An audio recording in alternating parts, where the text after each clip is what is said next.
ஒரு அழகான சிறிய கிராமம்.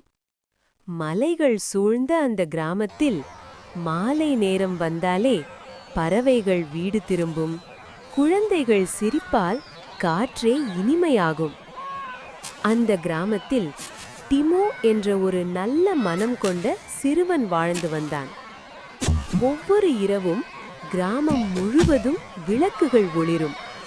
ஆனால் காட்டருகே இருக்கும் ஒரு பழைய குடிசை மட்டும் எப்போதும் இருளிலேயே இருந்தது. அந்த குடிசையின் உள்ளே அலமாரியின் ஒரு மூலையில் லூமி என்ற ஒரு சிறிய எண்ணெய் விளக்கு இருந்தது. யாரும் அவளை பயன்படுத்தவில்லை, யாரும் கவனிக்கவில்லை. பெரிய விளக்குகள் லூமியை பார்த்து சிரித்தன. "நீ ரொம்ப சிறியவள், உன்னால் என்ன செய்ய முடியும்?" லூமி சோகமாக சிரித்தாள். ஆனால் மனதில் ஒரு நம்பிக்கை இருந்தது. "ஒரு நாள் நான் யாருக்காவது உதவுவேன்." ஒரு நாள் இரவு வானம் கருமையாக மாறியது. மழை கொட்டியது, இடி முழங்கியது. திடீரென்று முழு கிராமத்திலும் மின்சாரம் போய்விட்டது. எங்கும் இருள். மக்கள் அனைவரும் பயத்துடன் இருந்தார்கள்.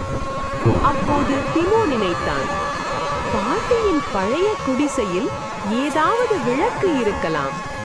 டிமோ மெதுவாக லூமியை எடுத்து ஏற்றினான். ஒரு சிறிய தீபம், மென்மையான மஞ்சள் ஒளி. அந்த சிறிய ஒளி இருளை மெதுவாக விரட்டியது. லூமி மகிழ்ச்சியுடன் சொன்னாள், "நான் சிறியவளாக இருக்கலாம், ஆனால் என்னால் முடிந்ததை நிச்சயம் செய்வேன்." டிமோ தனது உடல் நலமில்லாத பாட்டியை பார்க்க காட்டை கடக்க வேண்டியிருந்தது. இருள் நிறைந்த காடு, அமைதி.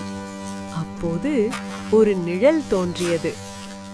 "திரும்பிப் போ, நீ பயப்படுகிறாய்." ஆனால் லூமி உறுதியாக சொன்னாள், "ஒளி ஒருபோதும் இருளிடம் ஓடாது." காட்டில் ஒரு முயல் முள்ளில் சிக்கியது. ஒரு அணில் பயத்தில் நடுங்கியது. ஒரு பறவை தன் கூடை காணவில்லை. லூமியின் ஒளி அவர்களுக்கு வழிகாட்டியது. அனைத்து விலங்குகளும் மகிழ்ச்சியுடன் சொன்னன, "உன் கருணைதான் உன்னை இன்னும் பிரகாசமாக்குகிறது." திடீரென்று பலமான காற்று வீசியது. "விடு, நீ பலவீனமானவள்." லூமி மெதுவாக ஆனால் தைரியமாக சொன்னாள், "நான் தனியாக பலமில்லை எனினும் என்னிடம் தைரியம் இருக்கிறது." டிமோ தன் கைகளால் லூமியை பாதுகாத்தான். இறுதியாக அவர்கள் பாட்டி மீராவின் குடிசையை அடைந்தார்கள். லூமியின் ஒளி முழு அறையையும் வெப்பத்தால் நிரப்பியது. பாட்டி புன்னகையுடன் சொன்னார், "இந்த சிறிய விளக்கில் மிக பெரிய இதயம் இருக்கிறது." அடுத்த நாள் காலை கிராமமே லூமியின் கதையை அறிந்தது. அவளை கிராம மையத்தில் வைத்தார்கள். மற்ற விளக்குகள் தாழ்மையுடன் சொன்னன, "மன்னிக்கவும் லூமி, நீ உண்மையில் சிறந்தவள்." குழந்தைகளே, நீங்கள் ஒருபோதும் உங்களை சிறியவர் என்று நினைக்காதீர்கள். ஒரு சிறிய ஒளியும் பெரிய இருளை வென்று காட்ட முடியும். கருணையும் தைரியமும் இருந்தால் நீங்களும் லூமியைப் போல உலகத்தை ஒளிரச் செய்யலாம். கருணை, தைரியம் = உண்மையான வலிமை.